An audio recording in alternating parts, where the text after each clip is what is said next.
Assalamualaikum warahmatullahi wabarakatuh. Perkenalkan, nama saya Sana Ridwan dari Fakultas Hukum Universitas Kencana semester 3 kelas B yang akan review tentang hukum administrasi negara, itu dengan masih bab yang sama, instrumen pemerintahan, yang dosen pengampunya adalah Bapak Dr. Haji Didi Mulyadi SMH dengan asistennya Pak Dr. Amandi Adirayandi SMH.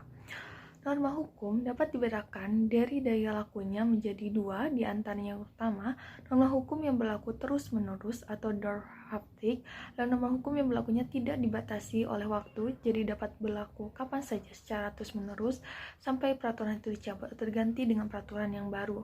Lalu yang kedua, norma hukum yang berlaku sekali-kali atau enmahlik adalah norma hukum yang berlakunya hanya satu kali saja dan setelah itu selesai. Jadi sifatnya hanya menetapkan saja, sehingga dengan adanya penetapan itu norma hukum tersebut selesai. Norma hukum juga bisa dibedakan menjadi 4. Yang pertama, norma hukum tunggal, yaitu satu norma hukum yang berdiri sendiri dan tidak diikuti oleh suatu norma hukum lainnya. Lalu yang kedua ada norma hukum berpasangan, yaitu norma hukum yang terdiri atas dua norma hukum, yaitu norma hukum primer dan norma hukum sekunder. Lalu yang ketiga ada norma hukum primer, yaitu norma hukum yang berisi aturan atau patokan bagaimana cara seseorang harus berperilaku di dalam masyarakat. Sedangkan norma hukum sekunder yang terakhir yaitu norma hukum yang berisi tata cara penanggulangannya apabila norma hukum primer itu tidak dipenuhi atau tidak dipatuhi. Peraturan perundang-undangan, yaitu semua peraturan yang bersifat mengikat secara umum yang dikeluarkan oleh Badan Perwakilan Rakyat bersama pemerintah, baik di tingkat pusat maupun di tingkat daerah, serta semua keputusan badan atau pejabat tata usaha negara, baik di tingkat pusat maupun di tingkat daerah yang juga mengikat umum. Peraturan perundang-undangan memiliki ciri-ciri, yaitu yang pertama, peraturan perundang-undangan bersifat umum dan konferensif.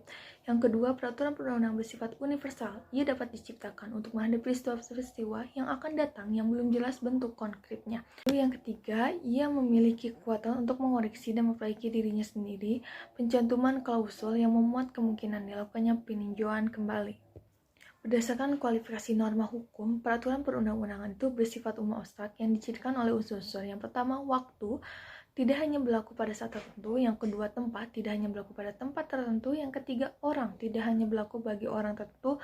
Lalu yang terakhir yaitu fakta hukum, tidak hanya dikenakan pada fakta hukum tertentu, tapi juga dapat berbagai fakta hukum yang dapat berulang-ulang.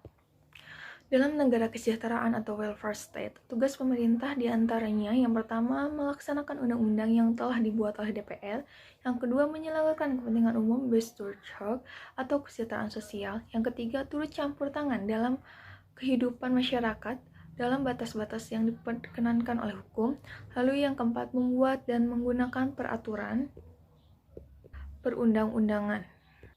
Menurut H.W.R. Wade, bahwa sebagian besar peraturan perundangan dibentuk oleh eksekutif daripada legislatif.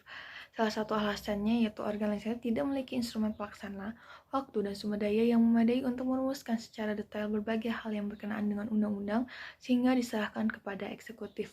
Lalu alasannya kedua, kewenangan legislasi bagi pemerintah atau organ eksekutif itu pada dasarnya berasal dari undang-undang sesuai dengan asas legalitas dalam negara hukum yang berarti berasal dari parlemen.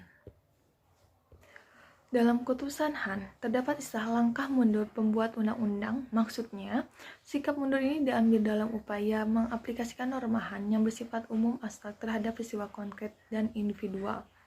Sekian dari saya, mohon maaf karena banyak kesalahan. Wabillahi taufiq. Wassalamualaikum warahmatullahi wabarakatuh.